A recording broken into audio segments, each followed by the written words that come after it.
All right, good afternoon, everyone. My name is Matt Pfeiffer. This is Conversations on Retail, and I am so excited, not just with the topic that we're going to be digging into today, and not only the presenter, but the group of folks that are with us. They're going to be contributing to this conversation. My friend Stu Todd, who I've known for a long time, and he's going to do a great job, I know, of introducing himself and talking about his background, but he's got a really, really remarkable story. And today we're going to be digging into the issue of leadership, specifically leading high-performing supplier teams in this age of modern retail. So much has changed. And when people nowadays talk about change, I think that there's this tendency to look back, kind of 2 years ago, like things were normal up until then. But the reality is things have been changing, and that change has been accelerating for so long that in a lot of ways, the world just doesn't resemble the world that we were all living in and working in, even 10 years ago. And that's presented some real challenges when it comes to developing the next generation of leadership within retail and CPG. So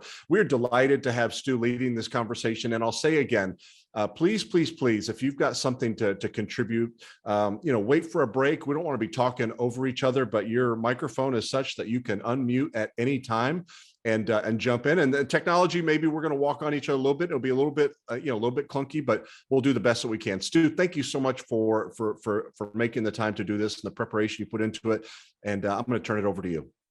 Awesome. Well, thanks for having me. Thanks for taking a few minutes with me on this.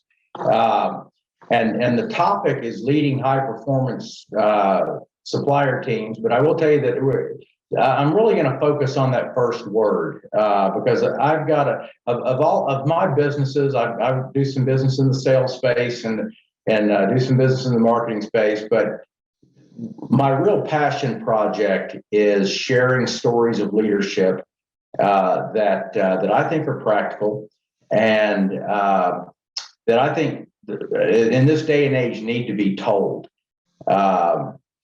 Because leading high performance supplier teams starts with the leader. And I've kind of got this observation that young professionals these days, and I have two sons that are in Bentonville, both in the CPG world, and it's a different world for young people coming in today than it was when I started with Procter & Gamble in 1987. Had to kind of work my way into say in 1987. It seems like a long time ago because it is, but it's a different environment right now. And my observation, just as I see my sons coming up and following in my footsteps, so to speak, is that when I was at Procter. Coming out of the Army, I had served as a U.S. Army officer for 4 years after college, and then started at Procter. When I was at Procter, I was at some kind of a high dollar development, personal professional development thing of some sort, some 3-4 times a year, and I really don't think that companies are investing in young people that way, and I'm sure not seeing it. And my sons work for some good companies. One of them works for a startup. One of them works for an established CPG company. And but the commonality is that a lot of that professional development, a lot of that focus on growing the individual personally and professionally, I'm not seeing it like it was when we were kids. And so therefore, I've got some observations on leadership that I'm happy to share. I've shared these stories with college classes and some supplier teams that have had me come and share them. And I feel like at a minimum they get people thinking about the topic of ethical leadership. So if it's okay, Matt, I'm gonna share my screen here. And to your point, it sure is not my intent to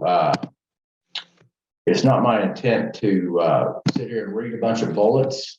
But yeah, I think I'll go ahead and start walking through this a little bit, and I would really be very grateful if as we go through this, if the participants have an observation, something to share. We actually had a good part of the conversation just a minute ago, talking about what's going on here at in Bentonville, and what impact the whole virtual meeting habits that we've fallen into the last couple of years, how that's going to be going forward. I'm going to back up a little bit, though. I'm going to talk about some real basic leadership observations and principles. And so, as I stated, at least from my point of view, the problem is that young aspiring business leaders aren't getting the professional development that we got when we were coming up. I want to start talking about the banana, and I'm curious. I think Matt probably has seen or read it. I've got some other folks on here that know me. Stephen, have we ever talked about the banana story? Yes, you shared that with me. It's good, great Okay, story. so I briefly, the story of the banana happened to me. You might question, what does a banana have to do with leadership? This is something I observed when I was a young manager back in the mid '90s. I was at Johnson & Johnson at the time on their team here in Bentonville, and I'd gone through the interview process to actually build a team on the ground for another CPG company in the vitamin and supplement space. So went to Florida for basically the last round of interviews. Went down there with the intention of getting an offer. And I was met at the Embassy Suites. I was staying in Boca Raton by a guy who is a friend of mine today. We had actually worked at Procter & Gamble about the same time earlier, but knew some people in common, didn't know each other. His name's Kelly. So Kelly met me at the Embassy Suites, and we went and had the free breakfast, and I had the big country boy buffet, and Kelly had a banana. Now, Kelly wasn't staying there. They flew me in. Kelly lived there, so he met me there. And as we're walking out, Kelly said, "Hang on a minute." He walks over to the hostess stand, and he says, "Hey, I'm not staying here. I need to pay for breakfast." And so he, shelled out whatever it was at the time, $12.95 or whatever, for a 26-cent banana. I think he may have scored a cup of coffee too. And that really stuck with me. And it sort of forms the foundation of when I do talk to other leaders and aspiring leaders, that is a case of somebody who was not willing to compromise on a 27-cent banana. You could rationalize it a lot of different ways. We put 300 rooms a night at this hotel every year, with our employees. It's a 26-cent banana. Whatever the rationale, it would be very easy to skip out on the banana. And frankly, as I look back on it now, I'm not sure I would have. But it sets such an ethical foundation that basically any misgivings I might have had about the company, they evaporated right there. I'm like, if this is a company that's led by people who are going to pay $12.95 for a quarter banana, it's the kind of organization that I want to be part of. So that sets the stage and forms a little bit of the foundation for a lot of my leadership talks. So those operating with ethics, operating with integrity, those are values.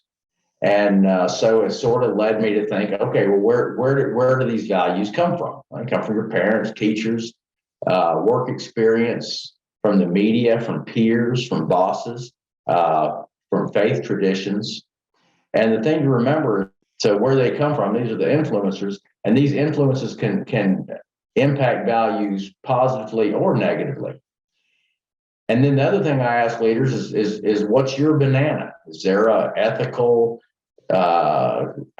dilemma in your leadership day to day that needs to be dealt with? So that's something that as leaders we need to ask ourselves every day. Are we setting the right example, or is there a banana in the way that needs to be paid for? And then finally, core values or the absence of them form the basis for leaders' decisions and behaviors, and it forms the the basis for followers' behaviors too. So I was probably in my mid-40s before a recruiter who put me in front of a company for a job that, as I recall, I didn't get, said, "Hey, can you articulate your core values as a leader?" I was like, I think I can, but I've never really sat down and put them on paper. And so he had me do that. So I did. And it's just walking around knowledge for me. If somebody asks me the question, it's, I can answer the question now, and it has the added benefit of being true, especially as I've been in my own business for 15 years. And so the first one is, operate with ethics and integrity as a non-negotiable, at the expense of kind of going all Jerry Maguire. The second one is to have fun. And the third is to compete to win, wade into a fair fight and win for my client. I can tell you that these values can be aspirational. I've never arrived, but strive toward these values all the time. And then the other point I would make is that it's as important as it is as a leader to understand your values. It's important to understand your followers' values as well. I've been blessed with a cascade of awesome leaders in my career. I like to write about them. I like to blog about them. I like to do things like this that we're doing right now about them, to share these stories. And a lot of them go back to my time as a military officer. And so this picture to me, I love to use this picture as an illustration because it's a picture of me and my company commander, a guy named Bo Cox. Bo was my first company commander when I was a young officer in the Army. We're out in the desert, been out in the desert for several weeks, and everybody was hungry and everybody was tired and everybody was dirty. But if you look at this picture, the leader, the guy on the left, he's the guy sitting there with a smile on his face. And I'm sitting there and I don't know what was going on with me. A couple of years have passed since this picture was taken, but I've got a kind of a grumpy look on my face. And so whatever the conditions are, Bo, his name is Captain Bo Cox. Of course, I called him Captain Cox at the time. But Bo was a guy who, whatever the situation was, he made the best of it and was a positive leader. And so there's some other observations about his leadership that, with your permission, I'm gonna share with you now. First one we talked about to a large extent already is operate with integrity and ethics. Do the right thing. And in my observation, this leader, he did that. Anytime I ever watched him, he set that standard, very much like Kelly and the banana. They set the standard for, hey, here's what we're about from an integrity perspective. And I will also add that in my going on 27 years of servicing Walmart, I've been here since 94, since 94. I never get a ache in the pit of my stomach like the 2 or 3 times that somebody at the customer, somebody at Walmart or Sam's Club, questioned whether either me or my company, what they were doing was consistent with the principles of integrity. Because if you don't have that as a foundation, if you can't be trusted either as a leader or by your customer, you're not going to go very far. And so if you're looking at leading high performance teams, if you want to have a high performance team, then you've got to have a team that everybody around you trusts is going to do the right things for the right reasons. So that's the foundation. And then the second thing, the second most important thing to me, or right on the heels of integrity and ethics, is knowing what you're talking about, is competence and judgment. And this quote, knowing what you're talking about is an undervalued commodity. Knowing when or whether to talk about it even more so. I think that really speaks to maturity as a leader. You want to have maturity in your professional competence, and then you want to have maturity in how you apply that, and not create an environment where people are talking about issues and stuff like that it's not productive to be covering. So the big key here though is competence, knowing what you're talking about, knowing what you're doing. And if you don't have that, then you're going to have a hard time getting your team members, your teammates to follow. Followed by understand that you have serious responsibilities, but don't take yourself too seriously. And again, this is just one that teammates can spot a poser from a mile away. And I've seen situations where leaders have, they take themselves too seriously. They put themselves above everybody else. And that's just a recipe for dissent and really gets in the way of having a high performance team. And kind of going back to a lot of these lessons foundationally come from Captain Bo Cox. He was a guy like that. He had serious responsibilities. A company commander in the Army is responsible for close to 100 men, millions of dollars worth of equipment that's designed to kill people. So it is a serious responsibility. But this leader didn't take himself too seriously. He understood the value of delegation, for example. I think a boss, a leader that takes themselves too seriously can get in the way of them doing other things that are in the best interest of the mission of the team. So I'm going to digress a little bit, because this leads to another important principle, and I'm gonna buzz through these really quickly, and just some random thoughts that I jotted down in order one day. But in a situation, there are things that are true that we both know to be true. Whether it's me and the team, me and an individual on my team, me and the customer, or whatever. There are things that are true that we both know are true. And then there are things that are true that you know are true, but I don't know about. So I don't know that they're true. And then there are things that I know about that are true that you don't know about. And then there are things that are true that neither one of us know about. And then there are things that you think are true that aren't true, that I may or may not know about. There are things that I may think are true but aren't true that you may or may not know about. And then layer on all of that, subordinates go through pressures that may motivate their behavior, may motivate their decisions that the leader doesn't know about. And then likewise, the leader can have the same situation, be going through things that the team doesn't know about. So all of this is teed up just simply to say that good leaders defer judgment. We had a situation when I was a platoon leader working for Bo Cox as my commander, and a soldier who had an alcohol problem. So he'd show up for business, he'd show up for work. Sometimes, so I remember one time he showed up in formation with a drink. He clearly drawing attention to himself.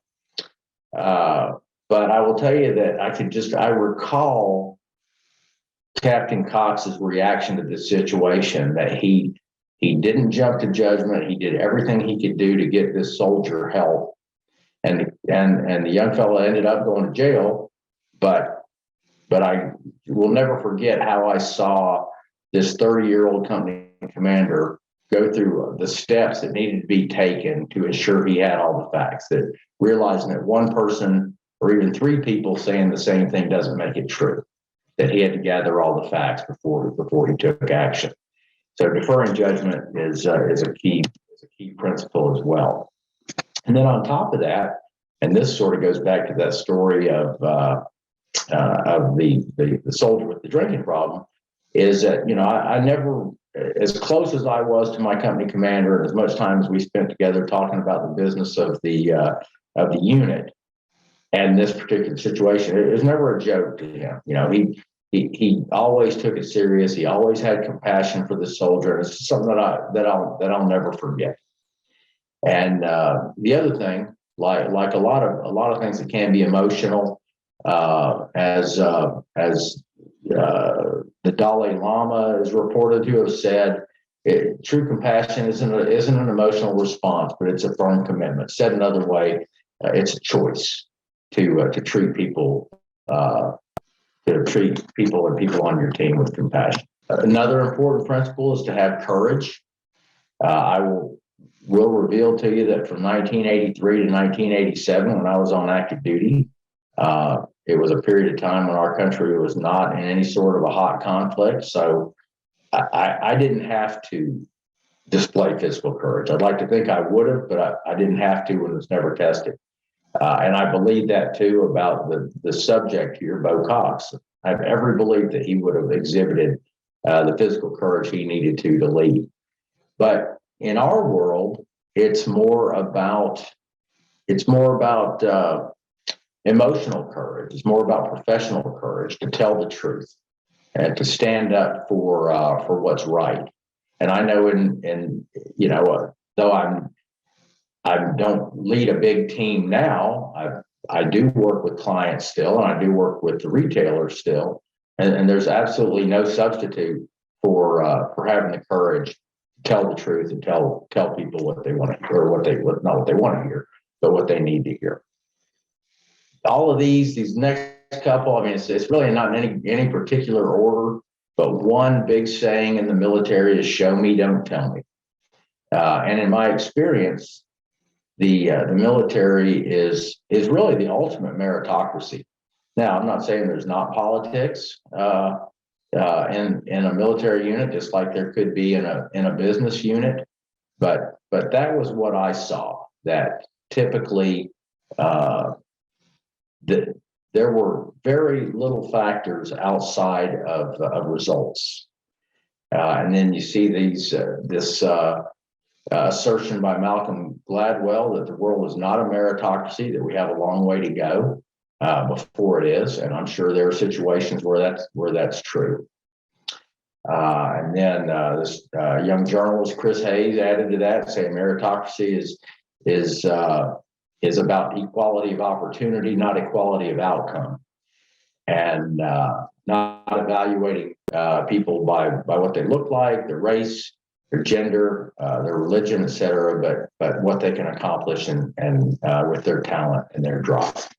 So show me, don't tell me. A primary, very basic leadership principle is that leaders deflect credit and accept blame. And again, I've seen that time and again in my business career, in successful leaders. I saw it in my military career. And when I talk about leadership, I really do try to focus on. I try to focus on the positives. Okay, and again, I've had a parade of awesome leaders in my career. I've had one or two stinkers. I don't focus on the stinkers. I've probably been a stinker a time or two, situationally, but the one common thread in the stinkers that I've seen are the ones that kind of turn this on its head and accept credit and deflect blame. And I think that's just a tumor in leadership and in a team. And I've seen it happen on teams I've been on with leaders who try to garner all the credit, and it can be a cancer on a team.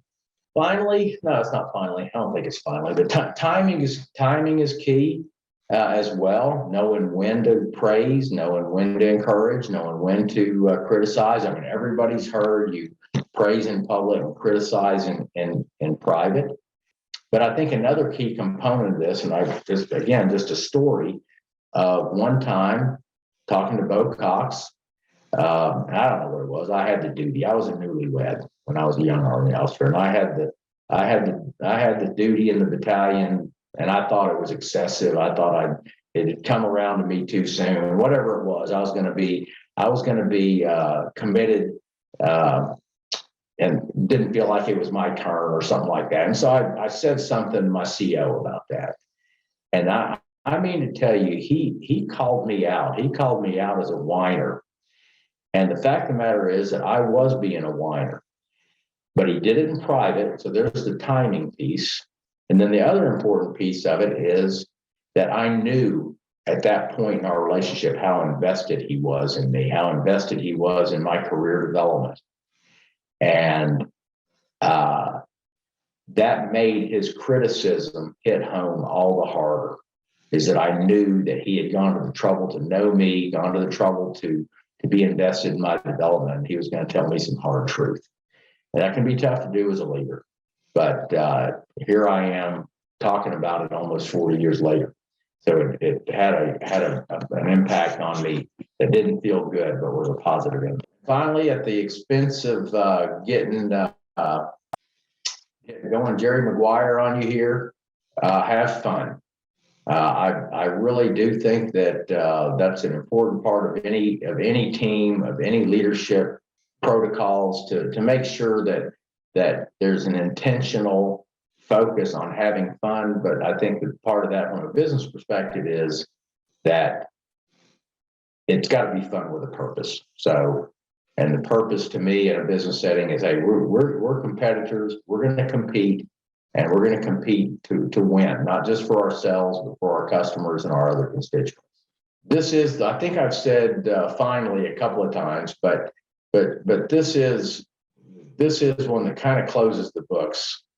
And I think there's a story here that bears telling. So that photo you see there was our battalion commander, a guy named Joe Frazier, and then all the junior officers. We were all lieutenants in that picture in his battalion. And so we were going to have a bachelor party for one of our buddies, and he's in that picture right there. Harry Darby's in that picture, and so we're going to have a bachelor party, and so we went to invite the company or the battalion commander, his colonel, probably was in his mid-40s, to the bachelor party.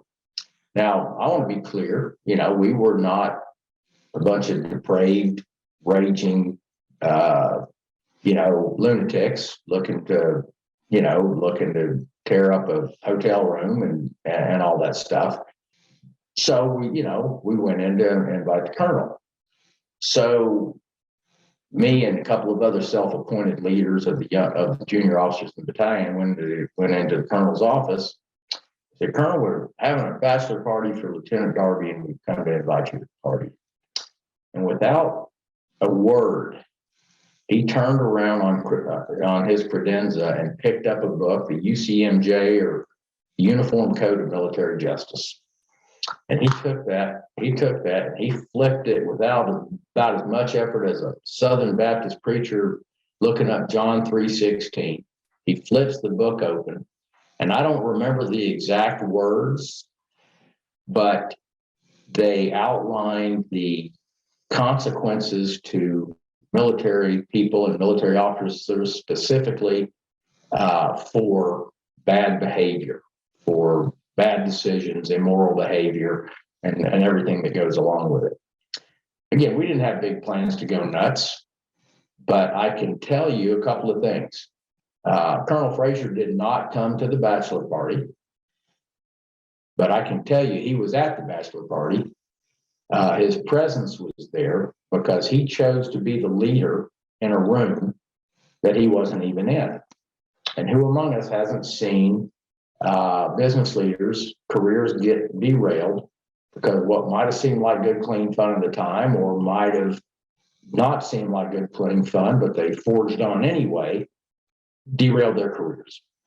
So the message here is, as a leader, you may not be in the room, but you got to be the leader, even if you're not in the room, even if your influence is brought to bear. So with that summarizes what I like to tell young people when I have an opportunity to talk to them about leadership, about observations. I think Matt in my intro commented that I had the privilege of working for a a general who probably is not a household name, probably should be more than he is, named Norman Schwarzkopf. This was well before he got famous, leading the multinational force into Desert Storm in 1990. But he too was a leader that just set the example for integrity, and he used that experience and that commitment and that leadership to rise to the highest levels of the military. So that's another example of a leader that I got to observe that embodied these traits as well. So with that, I know I've done about all the talking. I'd be happy to develop the discussion a little bit more as well, but both individually on here or individually offline or individually with a group as well, because there's a lot of great directions that stories of leadership of this nature can go that would benefit individuals and teams. So thanks for taking a minute. Great.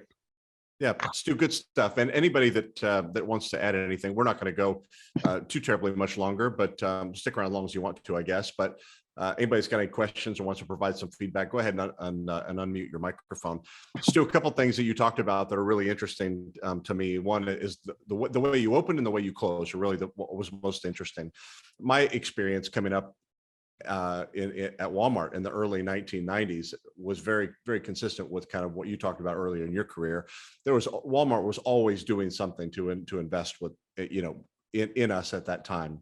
And I'm just curious why it is that things are so much different now. And I just wonder if it's because we as professionals are far more transient than we used to be. A couple of years here, a couple of years there is kind of almost the expectation versus the rarity. And I think what that means is, and I'd love to hear some other folks talk about it, but I think what that means is that we as individuals need to take a lot more ownership in our own development if we expect to have any hope of growth and just performing at a high level as the world continues to change. And the second thing I would say, kind of going to where you ended about doing stupid things. There's a lot more ways to do stupid things today than there used to be.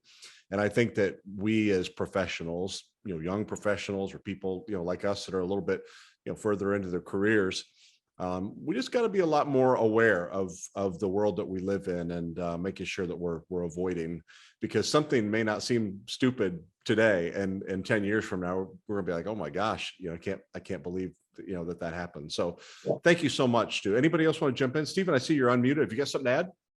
Yeah, I really appreciate Stu and his presentation and starting that with his Captain Bo. I think that's really cool. And one thing that came to mind that I've learned over the years is when you're leading on these teams, you mentioned, Stu, that he had the smile on his face. He seemed at ease. He had what I call the emotional maturity. And I don't think that's taught very well right now. I know you talked about classes coming up that people don't seem to have the education of that type of stuff. Because I know my early years at Walmart, they sent you to Walton Institute. They really instilled the values of what that company was, and you either were on the same boat or you weren't. And I like to use these little terms we have in our family, like we're rowing in the same direction in our boat. So you and your team have got to row in the same direction. You've got to be the leader and have the emotional maturity to not get caught up in all the little minutia down below in order to have those hard conversations, have the private conversations, and have the public conversations. So I thought that was a great thing. And then my last point that I made a note on, today we're in a really, really big world of self-promotion, but you also have to have self-development at the same time. And you've got to have that emotional maturity to say, all right, is it time to promote myself? Is it time to promote my team? Or is it time just to kind of listen and not do anything at all? So that's kind of what I got out of Stu's, but that's kind of where I see things today in corporate environment, and probably some of our headwinds that we have to face. And everybody needs to, I think, face those. Stephen, this kind of goes back to something we've talked about before, talked about a little while ago, but since you're not too far removed from the desk of being a buyer at Sam's Club, these leadership principles, they apply to everybody who leads anybody. They apply to my opinion at least, they apply to parenting. They apply to a buyer sales rep relationship. The best relationships that I've ever had in almost 30 years of having the privilege of serving Walmart and Sam's Club are with buyers who were leaders, who understood that, yeah, we've got Walmart, we've got a bunch of zeros on our PO, and we've got this big Walmart stick under the desk. But what I want to do is I want to apply my best possible leadership skills to influence this company, this sales rep, to do their very best, to want to do their very best, for that matter, for our relationship, for our company, for Walmart, for our customers. And yeah, you can force that, because I can tell you, I work with a retailer, and I probably think it'd be appropriate to keep them nameless right now, but I sold to a retailer for 5 years before I came to Walmart. Now, I'm 5'10" now, but I was 6'3" when I started calling on them. They just pounded me down an inch a year. And I can tell you, in that climate, I knew the other vendors. It wasn't just me. It was a kind of a corporate philosophy that we're gonna take the hammer, and we're gonna pound you down. I saw exactly the opposite since I've been working with Walmart, that they understand that collaboration and using these principles to get their suppliers to want to do their very best also applies to when you're leading a team and aspire to make that a high performance team. Yes, Stu, and I think you were referencing the high performance team. It's not just the team that works in your same company. Your team is everybody who makes you successful in whatever venture you're working at. So when I was on desk, my team was my suppliers, and it was my team, and it was all the attorneys. It was the leaders in the company, that you had to, you say yes more than you say no. Because if you say yes, you get a lot more done rather than saying no and trying to beat you down from 6'3" to 5'10". It just doesn't work that way. So I really appreciate you saying that, because that's your team is broader than what a lot of people can put in perspective. It's just, okay, me and my subordinates, or me and my colleagues. It's a lot broader than that. Well, you raise a good point, Stephen. In fact, one of the real key leadership opportunities is peer leadership.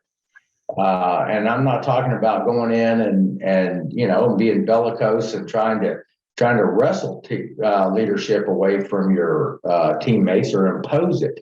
But people who are principled leaders, they are going to stand out, and their peers are going to look to them for leadership too. So kind of to your point of, being on the SAM side, being a cross-functional team where it includes product development and legal and category management and the whole bit. These people on the org chart are probably your peers, but that informal leadership, that non-institutional leadership that can be applied, is one of the hardest types of leadership to apply, but also one of the most valuable and gratifying when you're able to do that. Stu, I know that you really enjoy working one-on-one with folks and working with teams. And my sense is you would say that the best way to reach you would probably be to connect on LinkedIn. But if somebody wanted to spend some time kind of getting to know more about, you and your story and the ways that you could help them improve the performance of their team, what would be the best way to reach out to you? That would be, yeah, probably a DM on a LinkedIn, and it is, it's the least monetized of my business, and that's by design. One thing I try to make clear, and I didn't at the head of this, but it probably came clear pretty quick, is this has absolutely nothing to do with me, nothing great or wonderful that I've ever done, but just about great leaders I've observed. And I love sharing these stories, and I will share them with anybody that's interested in hearing them, whether it's groups of young people or really of any sort, students or whatever. So yeah, if there's any way I can be of service to somebody, I can assure you that I would be eager to do that, because I love these stories. I think they have value, and I'm happy to share. Yeah, having these conversations and doing the coaching and the speaking that you do on this topic, I know is the smallest part of your business, but I also know for a fact it's the area where you are by far the most passionate. And so it'd be great if folks wanted to have those conversations. Stu, thank you so much for doing this. Our friendship means a lot, and the time that you've invested in this means an awful lot. And I look forward to sharing the video with a lot more folks that signed up that didn't make it today. So thank you again, everyone who joined, and we'll look forward to seeing you again soon. Have a great day.